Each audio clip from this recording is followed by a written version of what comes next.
കാസർഗോട്ട് നിന്ന് വരുന്ന വാർത്ത, ചട്ടഞ്ചാലിൽ ദേശീയപാതയിൽ വൻ ഗർത്തം രൂപപ്പെട്ടിട്ടുണ്ട്. കൂടാതെ ഓടിക്കൊണ്ടിരുന്ന കാറിന് മുകളിലേക്ക് മരം വീണു, പക്ഷേ ആർക്കും പരുക്കേറ്റിട്ടില്ല എന്നൊക്കെയുള്ള ആ വാർത്തയുടെ വിശദാംശത്തിലേക്കാണ് ഇനി പോകുന്നത്.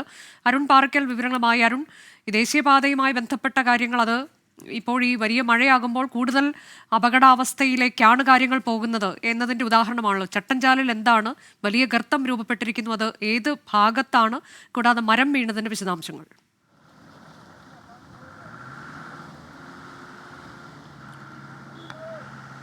അനുജ, ഞാനിപ്പോൾ നിൽക്കുന്നത് ചട്ടഞ്ചാലിലാണ്. NH-66 മേഗാ കൺസ്ട്രക്ഷൻ കമ്പനിയാണ് ഈ നിർമ്മാണ പ്രവൃത്തികൾ നടക്കുന്നത്.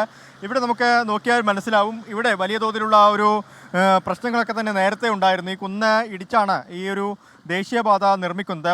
പകുതിയോളം ഭാഗം, ദേശീയപാതയ്ക്ക് അത്രത്തോളം വീതി കൂട്ടണമെങ്കിൽ പകുതിയോളം ഭാഗം ആ കുന്നിടിച്ച് നിരപ്പാക്കേണ്ട ഒരു സാഹചര്യം ഉണ്ടായിട്ടുണ്ട്. ഇതാണിപ്പോൾ ഈ നിർമ്മാണം നടക്കുന്ന സ്ഥലത്താണ് ഇപ്പോൾ നേരത്തെ ആ ഗർത്തം രൂപപ്പെട്ടത്. ഉച്ചയോടുകൂടിയായിരുന്നു ഗർത്തം രൂപപ്പെട്ടത്. ഇപ്പോൾ ഇതാ തൊഴിലാളികൾ പൂർണ്ണമായും ആ ഗർത്തം ഇവിടെ കോൺക്രീറ്റ് ചെയ്ത് മൂടിയിട്ടുണ്ട്. നമുക്ക് ആ ദൃശ്യങ്ങളാണ് ഇപ്പോൾ കാണാൻ സാധിക്കുന്നത്.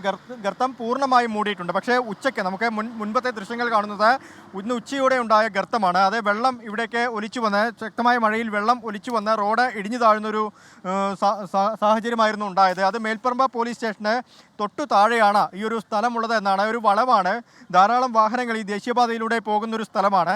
അപകട സാധ്യത ഏറെയുള്ള പ്രദേശത്താണ് ഇത്തരത്തിലൊരു ഗർത്തം രൂപപ്പെട്ടത്. ഇപ്പോൾ ആ ഗർത്തം ഇപ്പോൾ കോൺക്രീറ്റ് ചെയ്ത് തൊഴിലാളികൾ മൂടിയിട്ടുണ്ട്.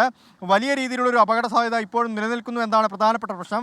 ഈ കുന്ന് ഇടിച്ചുകൊണ്ടാണ്, നമുക്ക് ആ ദൃശ്യങ്ങളിൽ കാണാവുന്നത് പോലെ തന്നെ കുറച്ച് വൈഡ് ഫ്രെയിം വെച്ച് കഴിഞ്ഞാൽ ആ കുന്ന് ഇടിച്ചുകൊണ്ടാണ് ഈ ദേശീയപാതയുടെ പകുതി ഭാഗങ്ങളൊക്കെ തന്നെ നിർമ്മിച്ചിരിക്കുന്നത്. ആ പ്രദേശത്ത് സോയിൽ ലൈനിങ് ആണ് അവർ ചെയ്തിരിക്കുന്നത്. അതും കാര്യക്ഷമമായി ചെയ്തിട്ടില്ല എന്നാണ് നമുക്ക് കാണാൻ സാധിക്കുന്നത്. എന്തായാലും അപകട സാധ്യത ഇപ്പോഴും നിലനിൽക്കുന്നുണ്ട്. നേരത്തെ രൂപപ്പെട്ട ഗർത്തം, ഇന്ന് ഉച്ചയോടെ രൂപപ്പെട്ട ഗർത്തം ഇപ്പോൾ ഈ തൊഴിലാളികൾ കോൺക്രീറ്റ് ചെയ്ത് മൂടിയിട്ടുണ്ട്. അനുജ, അതാണൊപ്പം തന്നെ നേരത്തെ ഞാൻ പറഞ്ഞ ആ വാർത്തയുടെ വിശദാംശങ്ങൾ കൂടി അരുൺ. അതായത് ഓടിക്കൊണ്ടിരുന്ന വാഹനത്തിന് മുകളിലേക്ക് മരം വീഴുന്നു, ആർക്കും പരുക്കില്ല എന്നുള്ളത് ആശ്വാസകരമാണ്.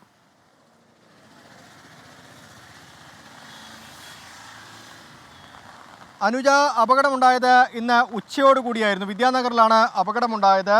ഒരു ആൾട്ടോ കാറായിരുന്നു. ആ ആൾട്ടോ കാറിന് മുകളിലേക്കും വൈദ്യുതി കമ്പിക്ക് മുകളിലേക്കും കൂടി ഈ വാഹനത്തിന് മുകളിലേക്ക് മരം വീഴുകയായിരുന്നു.